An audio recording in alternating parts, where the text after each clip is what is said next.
Venez à Québec du 12 au 21 septembre, bâtard. C'est là que ça se passe, plein de belles premières. Les gens de Montréal, vous venez pas assez à Québec. Venez donc nous visiter. On mord pas, puis en plus, c'est super beau, puis c'est la fête des cinémas, alors manquez pas ça. En une phrase, ça va être un petit peu compliqué, mais mettons, je vais essayer de faire ça court. C'est vraiment une programmation qui est à l'image de ce que le FCVQ veut être, c'est-à-dire la fête des cinémas. Cinéma avec un S. Donc, c'est vraiment un échantillon des différents genres cinématographiques mondiaux et nationaux. Le meilleur cinéma sera présenté à Québec. Ben oui, bien sûr, on se veut la fête des cinémas. Présentement, on fête entre gens de Québec et quelques touristes qui nous visitent et les invités montréalais qui ont des films. Mais oui, on caresse le rêve que les Montréalais prennent 2-3 jours de vacances pour venir voir des films à Québec. Je crois que ça commence parce que comme j'ai dit, on est la fête des cinémas. Dans fête, il y a le mot festif comme dans festival. Alors nous, c'est très important de travailler le côté festif et le côté cinéma. Je pense qu'on le fait très bien et si ça donne envie à des Montréalais de venir faire la fête avec nous, ben vous êtes les bienvenus dans votre belle capitale. Pour l'explosion, je pense qu'il y avait un manque à Québec parce qu'on a fondé le FCVQ. Ça faisait environ 2-3 ans qu'il n'y avait plus de festival de cinéma. Donc, on a bouché un manque parce qu'il y avait une demande. Il y avait des gens qui voulaient un festival de cinéma. Ce qui fait que ça a explosé quelques années plus tard. Je pense que le festival est juste de plus en plus connu et de plus en plus de gens ont envie d'y participer. Comme on est le seul festival de cinéma à Québec, on veut en avoir pour tous les goûts. On veut que tout le monde sente que c'est leur festival. Personne n'est laissé de côté parce qu'on a niché notre programmation dans un genre particulier. Que tu sois quelqu'un qui consomme le cinéma 2-3 fois par année ou que tu sois un cinéphile aguerri qui écoute 4-5 films par semaine, tu vas trouver ton compte au FCVQ et je pense que c'est ça qui le distingue, entre autres. On a fondé le festival en 2011.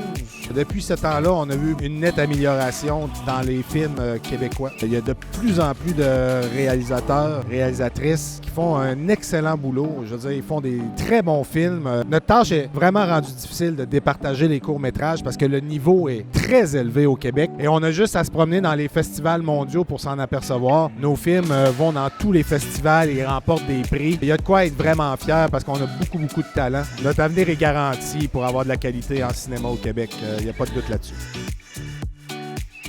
Je crois qu'il faut les guider, point. S'ils choisissent de faire un court ou un long, peu importe, je pense que les difficultés de production d'un court ou d'un long sont les mêmes, sauf peut-être que le côté monétaire est plus exacerbé du côté du long. Mais vraiment, le campus, le côté professionnel du FCVQ, nous, on a décidé qu'on allait justement épauler la relève, offrir la chance de rencontrer des gens bien établis dans le milieu. C'est vraiment une série de conférences un peu informelles où des gens du milieu cinématographique de tout acabit, que ce soit un distributeur, même on a des sous-titreurs, des producteurs, des réalisateurs, des acteurs et autant des hommes que des femmes, bien sûr.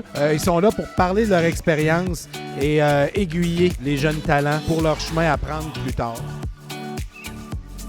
Oh, ça, c'est une bonne question. Évidemment, avoir la chance de regarder des films, mais pas n'importe quel film, des films qu'on n'a pas nécessairement accès facilement, car ils sont pas distribués souvent. J'ai la chance, avec un réseau que j'ai bâti à travers les années, d'avoir des contacts chez des distributeurs ou des vendeurs internationaux qui m'envoient des films pour que je les présélectionne. Donc, j'ai la chance de voir des films qui seront jamais présentés ici. Je pense que c'est ça que je préfère. L'opportunité de voir des œuvres de partout sur la planète pour lesquelles ça me serait vraiment difficile d'avoir accès sinon. Il y en a tellement de bons cours. On a le programme de compétition cours national, c'est 2 programmes qui, je crois, au total, c'est 16 films. Les 16 films n'ont rien à envier un à l'autre. C'est vraiment un grand cru cette année dans le court-métrage québécois. En toute honnêteté, là, ça a été très difficile de faire les choix dans le cours, particulièrement le cours québécois. C'est une très bonne année 2018-2019. J'ai plusieurs setups. Le plus fréquent, c'est assis dans mon divan avec mon clavier Bluetooth et ma souris Bluetooth. Mon ordinateur est branché avec une sortie HDMI directement dans ma télé 50 pouces. Ça, c'est vraiment la façon dont je regarde les films. Je prends mes notes et tout ça. Sinon, j'en regarde énormément aussi en mangeant. Il n'y a pas un repas au mois de juillet, à moins que j'aille manger avec des amis au restaurant, tout ça, que je prends pas en regardant des films. Absolument. Je fais pas juste sélectionner sur mon écran de télévision. Je participe à des festivals aussi. Parfois, au FCVQ, j'ai pas toujours le temps d'aller m'asseoir dans les salles pour en profiter. Mais à l'automne, je participe à d'autres festivals qui reprennent certains films du FCVQ. Et oui, là, c'est vraiment une joie que de les redécouvrir sur grand écran. C'est ce qui se retrouve le moins dans mon festival. Je suis un maniaque de films d'horreur et de films de kaiju japonais. C'est ce que moi, quand Olivier Bilodeau veut regarder un film, habituellement, je vais piger dans ma talle de films d'horreur. J'aime le cinéma qui s'éclate. Ça veut pas dire que j'oppose ça au cinéma qui a plus un look réel. Au contraire, j'ai commencé ma vie dans les festivals de cinéma au RIDM. Si tu me mettais avec un fusil sur la tempe à choisir entre le documentaire et la fiction, je pense que j'irais avec le documentaire. Et je trouve qu'il y a quelque chose dans le documentaire. Le cinéma documentaire ne peut qu'appartenir au 7e art. Alors que la fiction, parfois, on pourrait retrouver de l'inspiration dans la peinture ou la photographie. Le langage documentaire, c'est vraiment le vrai langage cinématographique que je trouve. J'aime à peu près tout, sauf les comédies musicales. Et il y en a au FCVQ, alors je m'auto-congratule. Je suis quand même capable de programmer des films qui me parlent moins. Je suis capable de reconnaître leur qualité artistique, cinématographique. À part les comédies musicales ou les comédies sentimentales, je dévore à peu près de tout.